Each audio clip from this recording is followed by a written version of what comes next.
قرض پتہ کتنا سنگین معاملہ ہے. صرف ایک حدیث سناتا ہوں, آپ سارے بھائی غور سے سنیں گے تو اللہ آپ کو بڑا نفع دے گا. پتہ کتنا سنگین مسئلہ ہے قرض. امام الانبیاء نے کہا, سنن نسائی شریف کے اندر حدیث ہے. کہاں پر؟ سنن نسائی میں, بالکل سکے بند صحیح حدیث بغیر شک شبے کے. آپ نے فرمایا من قتل فی سبیل اللہ, جو بندہ اللہ کی راہ میں شہید کر دیا گیا, قتل کر دیا گیا, اعلاء کلمت اللہ کے لیے, اللہ کے دشمنوں سے لڑتا ہوا شہید کر دیا گیا. چھوٹا سا اعزاز ہے نا, کیوں جی؟ اللہ کے دین کے لیے لڑتے ہوئے قتل ہو جانا چھوٹا سا اعزاز ہے؟ بہت بڑا اعزاز ہے دنیا میں, رب جس کو عطا کرے. شہید کا خون کا قطرہ بعد میں گرتا ہے. ناطق وحی سرور کونین محمد الرسول اللہ صلی اللہ علیہ وسلم نے کہا, پروردگار خون کا قطرہ گرنے سے پہلے سارے گناہ معاف کر دیتے ہیں, سارے گناہ معاف کر دیتے ہیں. ترمذی میں اور مسند احمد میں اللہ کے نبی کے سچے اور سچے لفظ ہیں یہ. آپ نے فرمایا قسم ہے اللہ کی, اگر تم میں سے کوئی بندہ اللہ کی راہ میں شہید کر دیا جائے اور اللہ اس کو دوبارہ زندگی دے دے, وہ دوبارہ پھر اللہ کی راہ میں شہید کر دیا جائے, اللہ اس کو پھر زندگی دے دے, وہ تیسری مرتبہ پھر اللہ کی راہ میں شہید کر دیا جائے, اللہ اس کو تیسری مرتبہ پھر شہید کر دیا جائے, اور اس بندے پر ہو قرض, قسم ہے اللہ کی 3 مرتبہ قسم اٹھا کے کہا اللہ کے نبی نے, یہ شہید بھی جنت میں نہیں جائے گا جب تک اس سے اس کا قرض نہیں اترتا. اچھا, شہید جو اللہ کے دین کے لیے لڑتا ہوا قتل ہو گیا ہے, جس کا خون کا قطرہ گرنے سے پہلے سارے گناہ معاف ہو جاتے ہیں, قرض اس شہید کو بھی معاف, 1 مرتبہ نہیں 3 مرتبہ جامع شہادت نوش کر لے قسم اللہ کی, تب بھی معاف نہیں ہوتا. شہید کو معاف نہیں ہوگا قرض, تو مجھے اور آپ کو معاف ہو جائے گا. اچھا, شہید تو شہید ہے نا, ایک اور حدیث سن لیں. شہید تو شہید ہے, میں ایک اور حدیث سناتا ہوں آپ کو. یہ شہید سے بھی اونچی ہستی ہے, شہید سے بھی اونچی.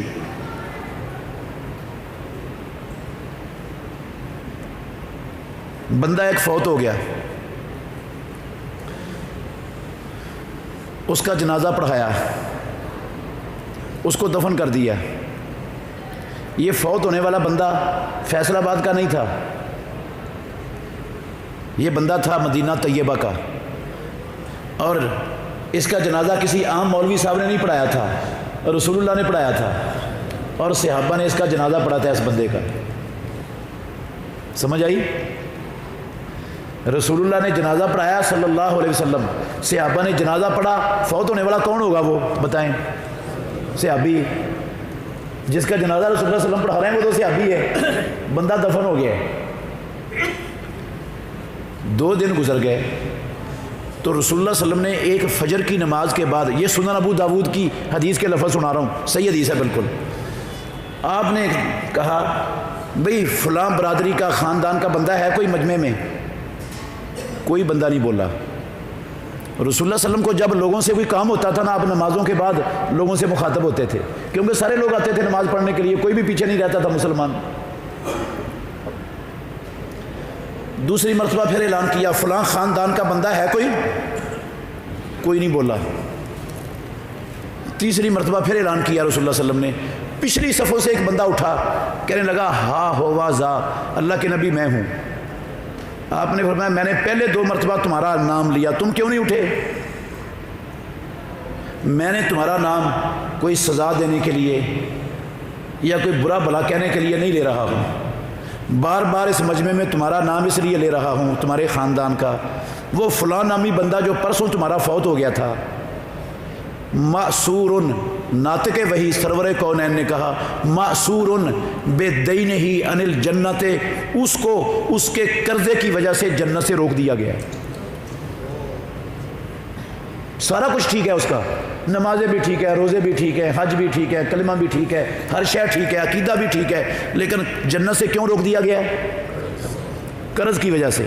اگلے لفظ سننے والے ہیں رسول اللہ صلی اللہ علیہ وسلم کے. آپ نے فرمایا تمہارا نام بار بار اس لیے لے رہا ہوں, اما ان تفدوہ الی الجنت, و اما ان تسلموہ الی النار، یا تو اس مرنے والے کا قرض ادا کر کے اس کو جنت میں جانے کا سامان کر دو، نہیں ادا کرو گے تو اس کو جہنم کی آگ کے سپرد کر دیا جائے گا۔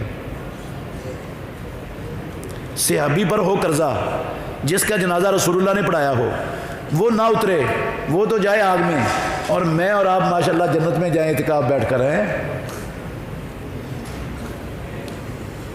بڑا سنگین معاملہ ہے میرے بھائیوں، قرض کا معاملہ بڑا حساس ہے۔